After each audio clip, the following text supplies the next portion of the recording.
Trust me.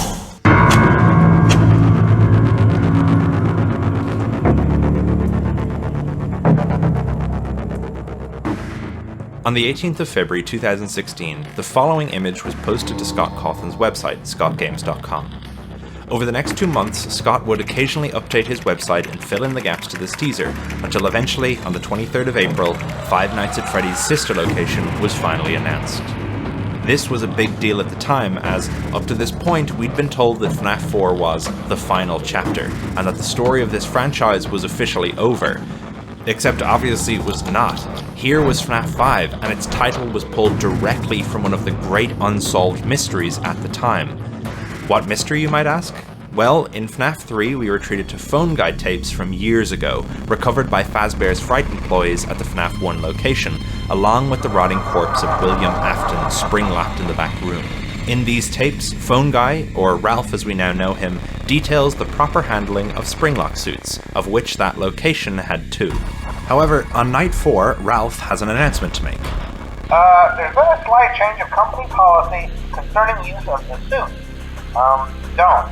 After learning of an unfortunate incident at the sister location involving multiple and simultaneous spring lock failures, the company has deemed the suit temporarily unfit for employees. Here, Ralph refers to a previously unknown about sister location. In the lead up to FNAF Sister Location, we learned about a new entity known as Circus Baby's Pizza World. Circus Baby's is owned by Fazbear Entertainment, making it a sister company to Freddy Fazbear's Pizza, which we know due to Circus Baby's sharing intellectual property with Freddy's, such as its characters Freddy and Foxy, and thanks to the Survival Logbook, which roped in Babies with other Fazbear brands. In the lead up to the game's release, we all wanted to know what made this sister location so special. Why have a whole game set here? Would we get to find out what the springlock failure was? When exactly would this fall on the FNAF timeline? Ever since the game was released just over 8 years ago, happy 8th anniversary sister location, the FNAF community has been in shambles trying to answer these exact questions. It seems everyone has their own theories on when sister location is set, and today I'm here to throw my hat in the ring and try to answer these questions once and for all, while also providing a satisfying narrative explanation for them.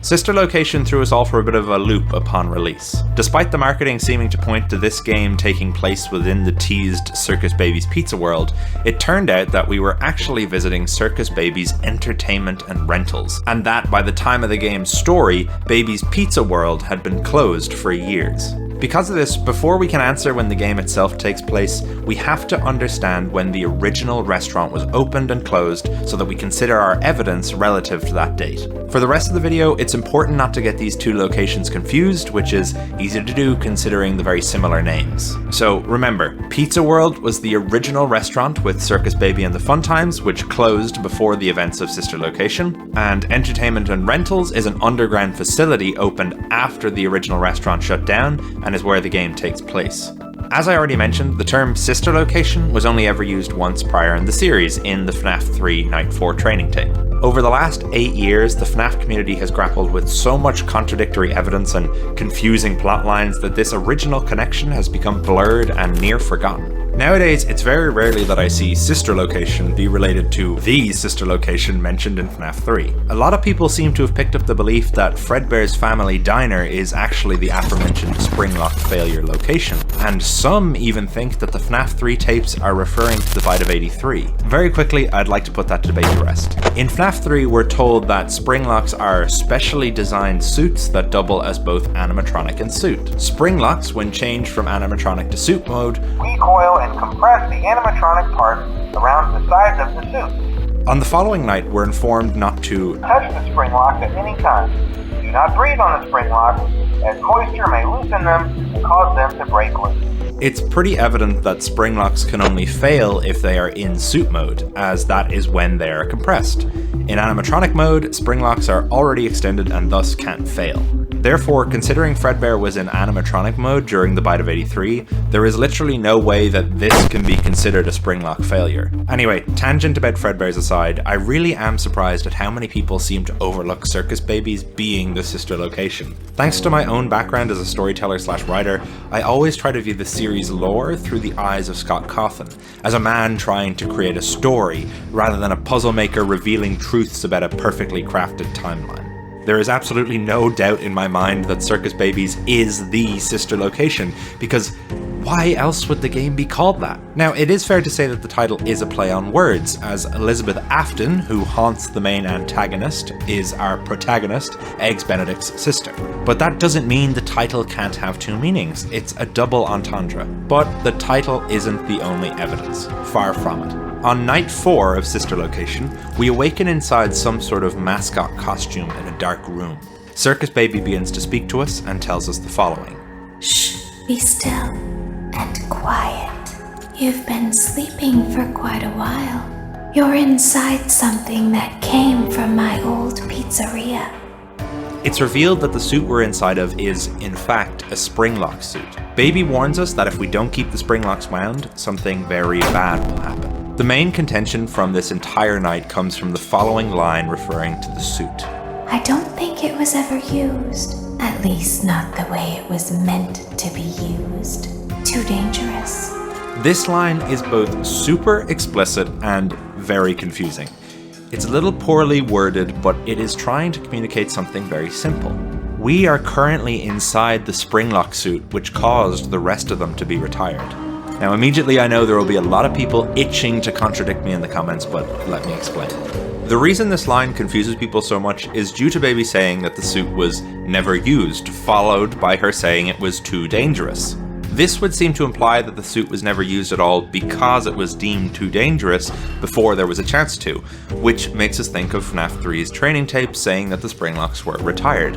However, I'm going to break down this line bit by bit and tell you why that's not what Baby is saying.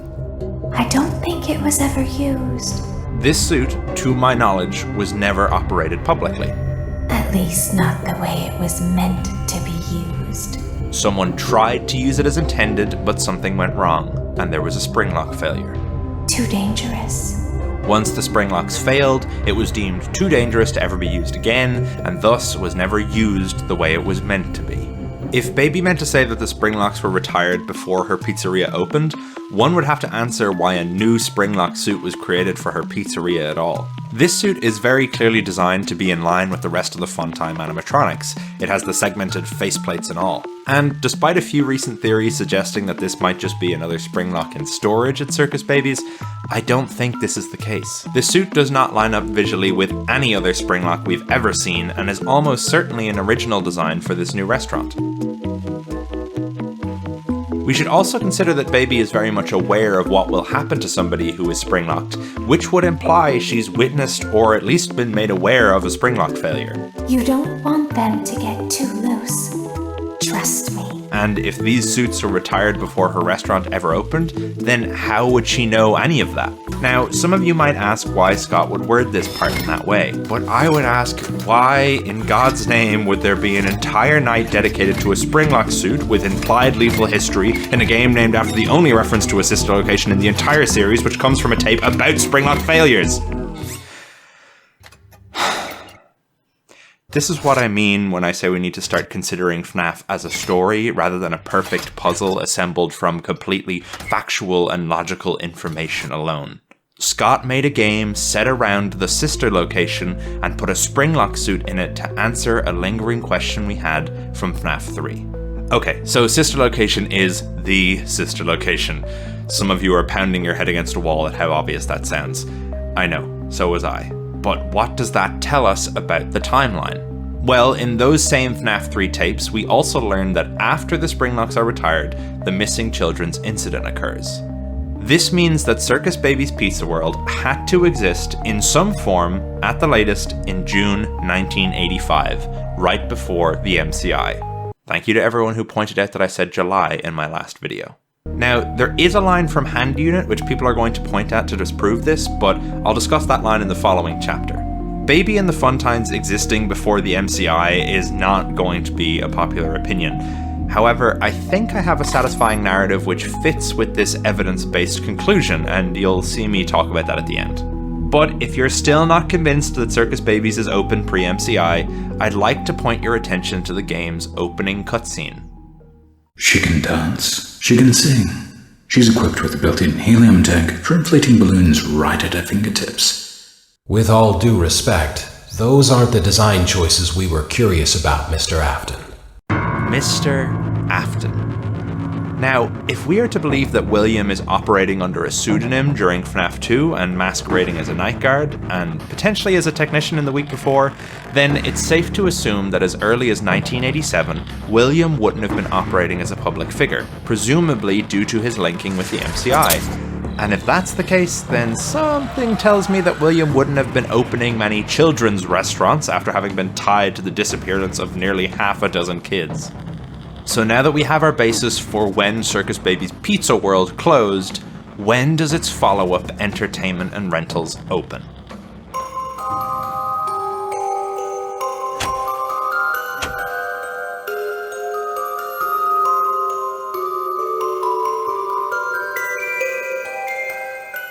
Earlier I mentioned a line which people use as evidence to say that Circus Baby's Pizza World couldn't have been opened pre-Freddy's closing.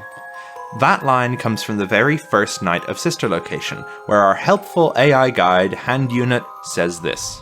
Due to the massive success, and even more so the unfortunate closing of Freddy Fazbear's Pizza, it was clear that the stage was set, no pun intended, for another contender in children's entertainment.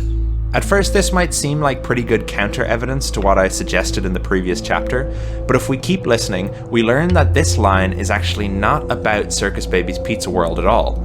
Unlike most entertainment venues, our robotic entertainers are rented out for private parties during the day. Hand Unit here is referring to Circus Baby's Entertainment and Rentals, the successor to Pizza World. So this raises the question, when did Entertainment and Rentals open? We have three main closures of Freddy's as far as we're currently aware. The original Prime Freddy's, which opened in 1983 and closed sometime after the MCI in 1985, but before 1987. The second New and Improved Freddy's, which opened in 1987 and closed 2 weeks later after the bite of 87. And the final Freddy's, which opened in 1989, go watch my week before theory to see where I got that date, and presumably closed by that year's end, as told to us by the newspaper clippings in FNAF 1. Now, Hand Unit says that Freddy's was a massive success before it closed, which sort of eliminates that third option.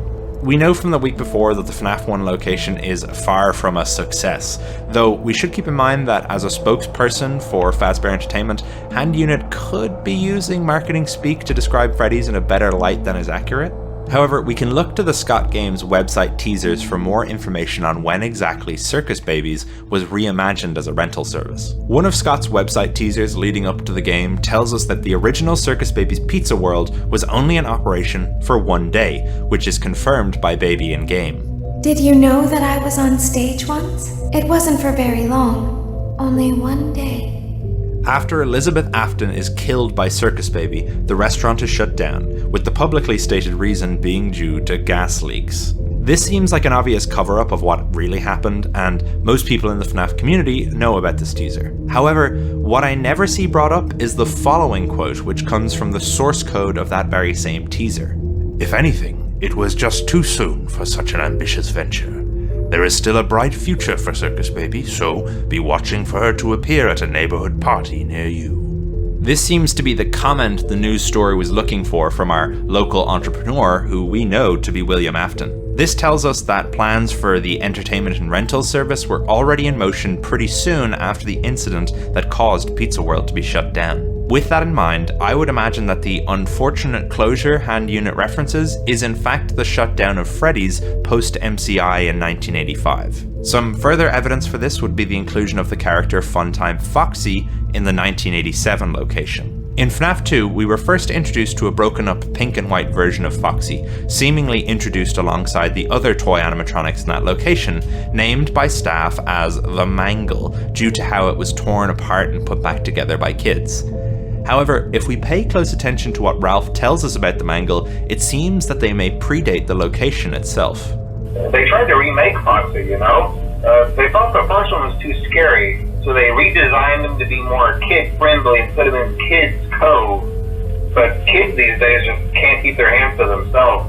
The staff literally had to put Foxy back together at the end of every shift. Since the FNAF 2 location was only open for a week by the time that we worked there, it would seem a little soon for the staff to just give up and leave Foxy as he was, right? And in my opinion, it's a bit redundant to say that Foxy was redesigned to be kid-friendly when that's the entire reason for the toy's redesigns. We even know for a fact that Foxy isn't a toy ever since FNAF World.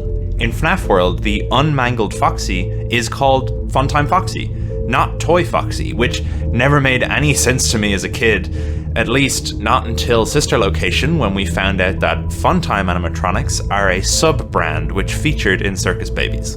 In Help Wanted, we even see that as early as 1983, there were Funtime Foxy masks which existed alongside the Core 4 and Balloon Boy. Now, I'm not suggesting that Funtime Foxy and Sister Location is the same physical animatronic as Mangle, only that they share the same name in Fazbear branding, perhaps as some sort of cross-promotion between Freddy's and Circus Babies. Okay, so now we know that Pizza World opened sometime in the early 80s, most likely around the time that the Fazbear Entertainment Company was expanding and still utilizing spring locks.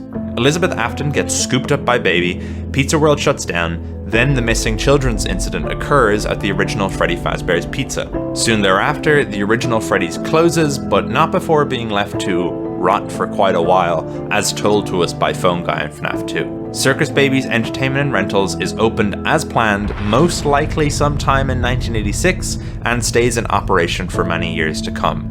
But that still doesn't tell us when we, as Michael Afton, go to the bunker and play through the events of Sister Location. I do have an answer for this, but just quickly before that, let me debunk when some others have suggested the game takes place.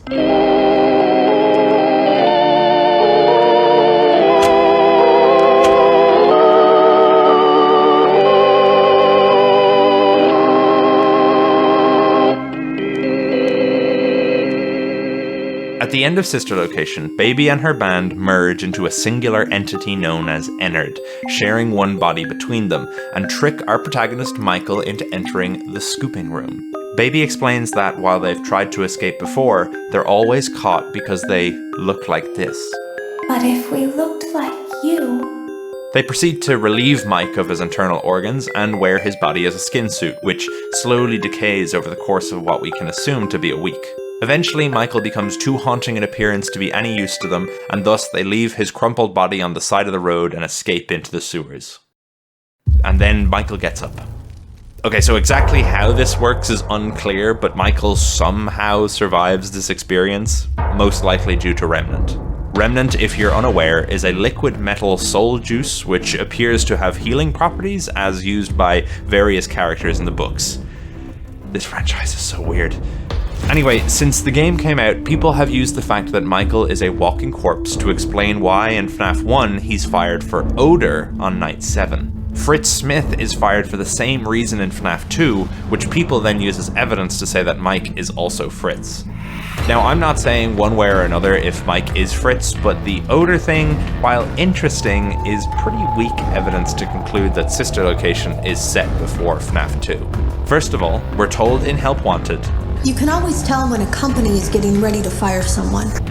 They start giving out written warnings for silly things, making sure to build a paper trail and make a case for a firing. Things that normally no one would care about suddenly become grave offenses. This to me sounds like a pretty overt reference to something as silly as Odor being a reason for firing somebody, especially considering they're a night guard who never interacts with anyone else in the company. That's right, neither Mike, nor Fritz, nor whoever works for Fazbear ever interacts with another soul while on the night shift. Ralph even confirms as much in the week before. This Odor reason is still most likely what it was when the first game came out, a way to troll people who beat the hardest night of the game. Oh, nice one, you beat the game? Think you're cool? Well, you're fired, and you stink. Anyway, considering that's really the only evidence I've seen for Sister Location taking place pre-FNAF 2, and it makes very little sense to suggest that Scrap Baby and Molten Freddy were wandering around for 30 years between Sister Location and Pizzeria Simulator, when do I think Sister Location takes place? To answer that, we need to determine what exactly the Funtime animatronics are all about.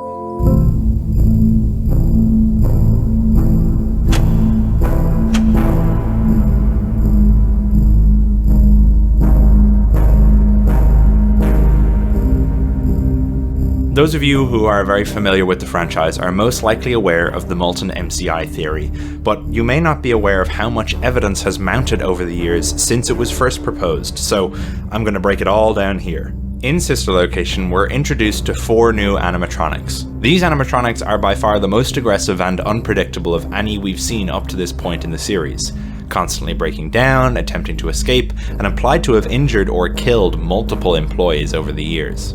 When the game released, it wasn't clear how exactly these characters fit into the story. We found in secret blueprints hidden in the game that these Funtimes had some questionable features built into them. It became pretty obvious that these robots had ulterior motives behind their designs, and considering our child-killing maniac William Afton is the one who built them, it's clear what his intentions were when opening Circus Baby's Pizza World. At the time, this got people thinking that the Funtimes were indeed possessed, but by a fresh set of kids killed by the shiny metal monstrosities themselves while rented out to kids' birthday parties. However, the sequel to the game, Freddy Fazbear's Pizzeria Simulator, seemed to suggest something different. As mentioned at the end of Sister Location, Ennard uses Michael as a skin suit to escape the facility and eventually discards his rotten corpse shell to escape into the sewers. Sometime after this, thanks to a conversation which occurred through source code teasers across Scott's 2 websites, we know that Baby's band got sick of Elizabeth bossing them around and booted her from the amalgamation. The next time we see them in Pizzeria Simulator, Ennard has rebranded into Molten Freddy, and from what we learn in that game, these souls may not be as unfamiliar to us as we first thought. Throughout Pizzeria Simulator, we can listen to stories from Candy Cadet, a purchasable animatronic storyteller, all of which share a theme of 5 things becoming one. In the Insanity ending of the game, Henry, William Afton's old business partner, says this. He lured them all back to a familiar place, back with familiar tricks. He led them there, again. He overpowered them, again. And he robbed them of the only thing that they had, again. Again, again, again. In Help Wanted's Ennard repair level, there are 4 original endoskeletons from the FNAF 1 animatronics stuffed together in a furnace, seemingly being melted down to harvest remnant. The blueprints from Pizza Sim also tell us that the scooper from Sister Location is a remnant injector, meaning that William was most likely using it to transfer remnant from the melted down animatronics to the Funtimes. This all came as a bit of a surprise to the community at the time, as we were under the impression that FNAF 3's good ending, wherein we set free the 5 original souls, was the canon version of events. However, within the last couple of months, I've seen a few YouTube theorists put forward a really interesting interpretation of Molten Freddy based on his design. In FNAF 3, if we fail to complete the Happiest Day minigames and achieve the good ending, we're met with the bad ending, wherein the masks of the original 5 animatronics have lights on inside of their masks, specifically each of them in their left eye sockets.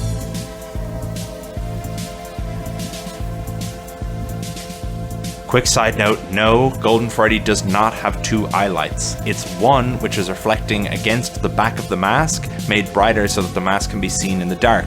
You can even see the single light source glow in the left eye, same as all the rest. Anyway, Molten Freddy's design calls back to this by only having 1 eye lit up, the same as in the FNAF 3 bad ending. Molten Freddy is the bad ending of FNAF 3. Further evidence for Molten MCI comes from the Silver Eyes trilogy of books that, while they are not canon, have certain characters and plot points which are direct parallels to the games. In the 3rd book of the series, The Fourth Closet, William Afton melts down the original animatronics into a singular amalgamation under his control. Now, the graphic novel for this book depicts the monster as this thing, but if you actually read the book, it is described as such. The plastic tarp slid from the table, and Jessica startled and stared at what was underneath. There was a melted scrap heap, Masses of undefined tangles and cords melted into one another and fused together. She could recognize certain elements. A leg, a finger, an eye socket. They're in there, and they're in pain. Now, that sounds a hell of a lot like Molten Freddy, a mass of molten wires with no defined mechanisms but moving of its own free will. So, if the Fun Times are indeed injected with the melted down remnant of the original 4 Freddy's animatronics, when exactly did this happen? Well, it has to be after FNAF 1. Up until that point, the children's spirits are still clearly possessing the animatronics. The only time we see the FNAF 1 animatronics post that game is in FNAF 3's End of Night minigames, where good old Willie A breaks into the FNAF 1 location and disassembles Freddy and the gang, only to get spring-locked. What I and many other theorists suggest is that in between these minigames, William takes the costumeless endoskeletons back to Circus Babies, potentially through tunnels connecting FNAF 1 to the bunker. Check out this video, it's really interesting. And then melts them down, injecting their remnant into the Fun Times. Some people argue that this minigame takes place before FNAF 2 as well, as the minigame sprites have buttons like the Withereds. But Scott's never been exactly consistent with his minigame sprites. Now, it's important to note that this doesn't mean the Fun Times couldn't be built until after this point, as we know that Remnant can be added to a robot after its initial creation. In the 4th closet, William literally does so to none other than Funtime Freddy with a Remnant-infused syringe. Okay, so is there anything else to narrow down Sister Location's timeline placement? Well, yes, actually. At the end of the game, Michael speaks to his father in a seemingly non-diegetic monologue, and he says that his father was the one who sent him here. He also says that now his sister and the others are free, that there is only one thing left to do. I'm going to come find you. We're then shown an image of the burnt-down Fazbear's Fright location post-FNAF 3, and while this can be a bit more open to interpretation, I think there's a clear winner in terms of what Scott was intending by pairing these lines with these visuals. Michael says that he's going to come find his father, meaning that William is missing, and seemingly has been for some time. We know that the two reunite in FNAF 3, resulting in what we see in this very cutscene. I think we're hearing Mike set up his intentions for FNAF 3, and that Scott is showing us Springtrap survived after FNAF 3, leading us neatly into Pizzeria Simulator. So, considering all the evidence I've laid out, while we don't have a definitive year exactly to lock down Sister Location on the timeline, we know that it takes place after FNAF 1 and before FNAF 3, with the Pizzeria Simulator occurring sometime soon after that. But wait, you're probably wondering right now, why would William Afton invent his murder robots in 1985 before the MCI? Surely it makes more sense for him to step up his methods of killing one after the other rather than going backwards, right? Well, you see, to use the books as evidence again, something I know people will be mad about, William states the following directly, explaining why he commits the MCI in that universe. The most terrible accidents sometimes bear the most beautiful fruits, he said, as if to himself. Recreating the accident. That is the duty and the honor of science, to replicate the experiment and obtain the same result. Baby killing William's daughter was an accident, but what he learned from that tragedy inspired an obsession in him that would lead him to do horrible things. So, while this next part might be teetering on the edge of fan fiction territory, I would like to propose my interpretation of the early parts of the FNAF story, given what Sister Location tells us about its timeline placement.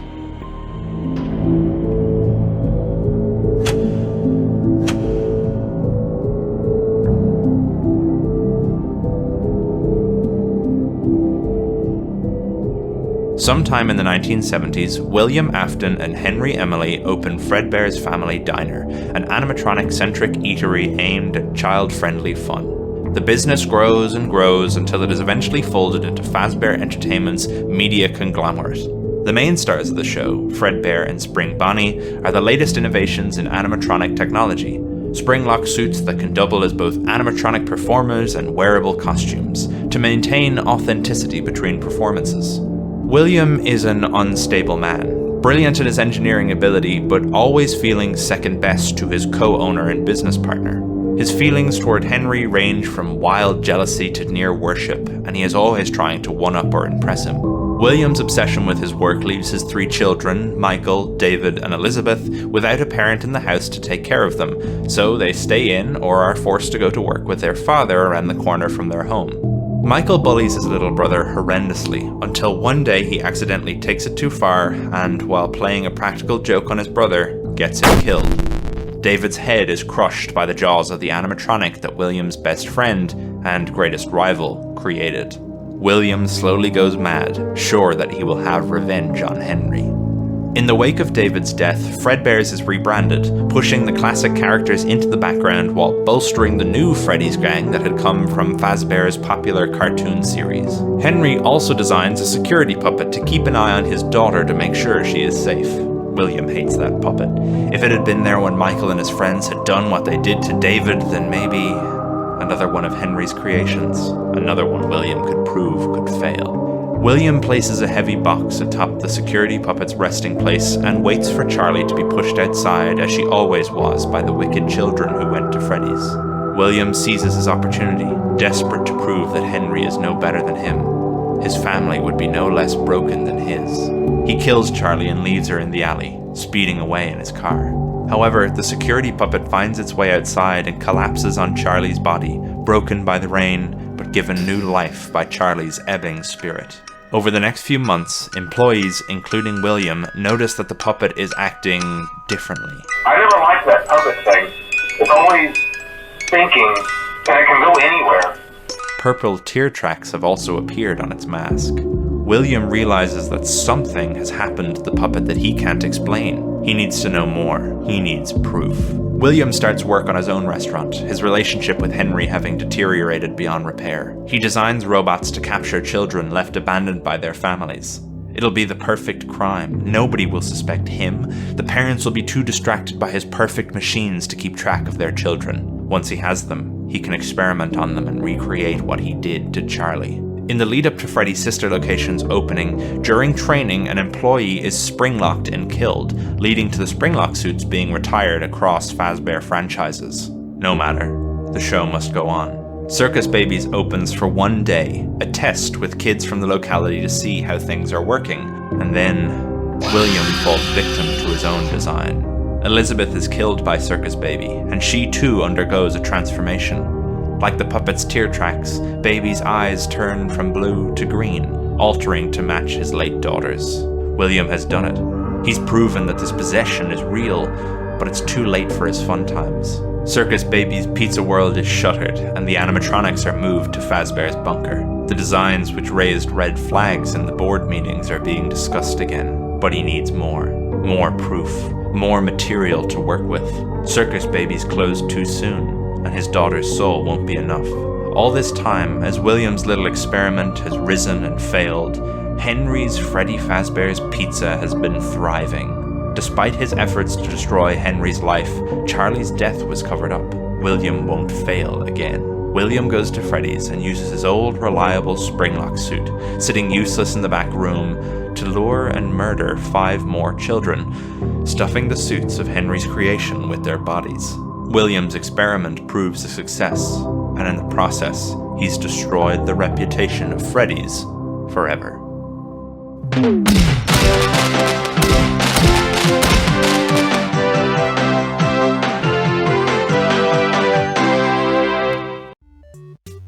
So, there you have it, my suggested timeline for the early days of William's mistakes and murders based on all the evidence given to us by Sister Location and the surrounding games. If you enjoyed this video, please subscribe for more upcoming FNAF theories, and if you haven't already, go check out my first video on the FNAF timeline, pinning down exactly when FNAF 1 takes place, thanks to what we learned from the week before.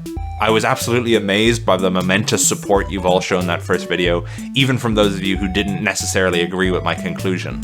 I'm really excited to make more FNAF theories, and I hope you'll join me in the future to help piece together the story of this franchise which we've all come to love over the last 10 years.